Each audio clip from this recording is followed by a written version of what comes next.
All right, let's just jump right in. What if I told you the biggest shift in how we understand war? Well, it isn't happening on the nightly news anymore. It's happening right there, in your social media feed. Yeah, today we're going to talk about how our entire perception of conflict is being radically reshaped by things we see literally every single day. Internet memes and, you guessed it, video games. No, seriously, think about it for a sec. The last time you saw something about a military conflict, where was it? For our parents or grandparents, the answer was pretty simple. Newspapers, maybe the TV news. But for us, today, the answer is just as likely to be on our gaming screen. Or maybe it was just a viral post that a friend shared. It's a huge change. All right, so let's get into it. To really wrap our heads around how big of a deal this digital shift is, we kind of have to take a quick step back and look at how we've always told stories about war. It's a wild ride, trust me.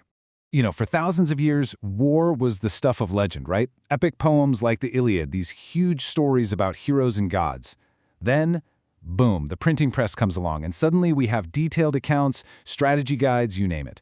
Then photography and film show up, and for the first time people can see the battlefield. Television brings it live right into our living rooms. Each step made war feel closer, more immediate. But the internet, oh man, the internet changed everything. It completely flipped the script on who even gets to tell the story. And this is where it gets really interesting. Look at the difference here. We've gone from this very top-down world, where stories were carefully crafted by generals, governments, professional journalists, to this. A completely decentralized, user-generated free-for-all. The goal isn't necessarily to create some grand historical record anymore. Nope. The goal is to go viral. And that means we've gone from just sitting back and passively consuming one official story to being active participants in literally thousands of them all at once. Which brings us to probably one of the most powerful and, let's be honest, one of the weirdest new forces in how we talk about war, the internet meme. And yeah, I'm being completely serious. So we all think of memes as just, silly jokes, right?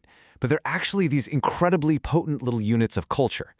There's this fancy term for it, semiotic compression, but all it really means is that memes are masters at taking a huge, complicated idea, like a whole political argument or a military strategy, and squishing it down into one tiny, super shareable package. It's like cultural shorthand. And on the one hand, that makes them this amazing tool for commentary and satire. You can use dark humor or a bit of irony to call out government policies or just point out how absurd a conflict can be.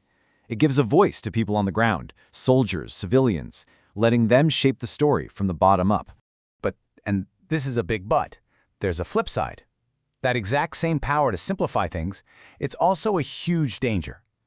Memes can take these incredibly complex geopolitical situations and just flatten them into a punchline. This can spread misinformation like you wouldn't believe. And when we're constantly seeing jokes about real violence, it can start to desensitize us, It kind of numbs us to how serious war actually is. Okay, so that's memes. Now let's pivot to the other massive force we're talking about today, video games.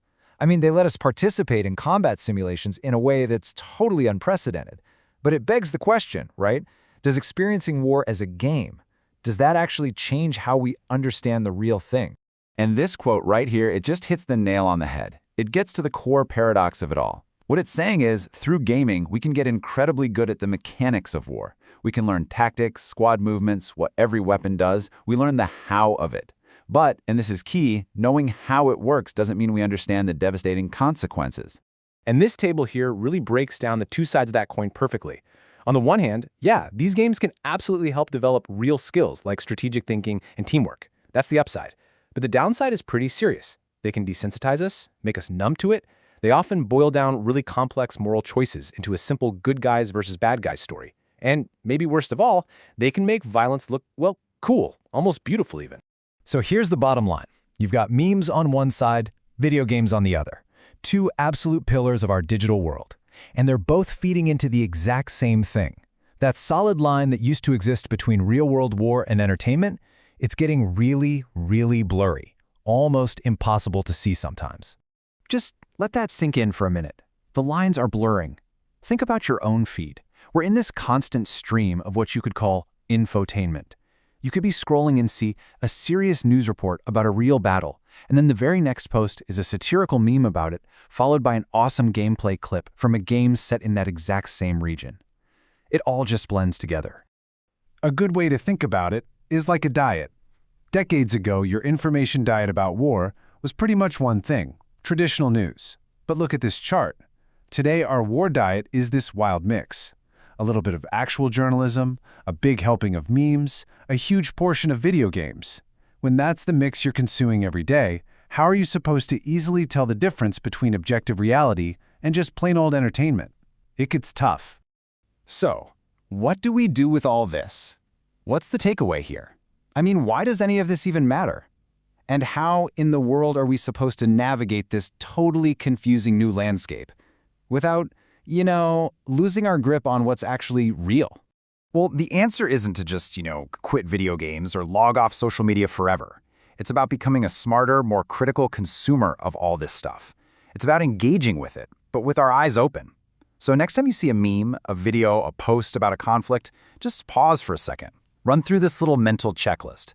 Ask yourself, who made this? What do they want me to think or feel? And this is the big one. What's missing here? What aren't they showing me?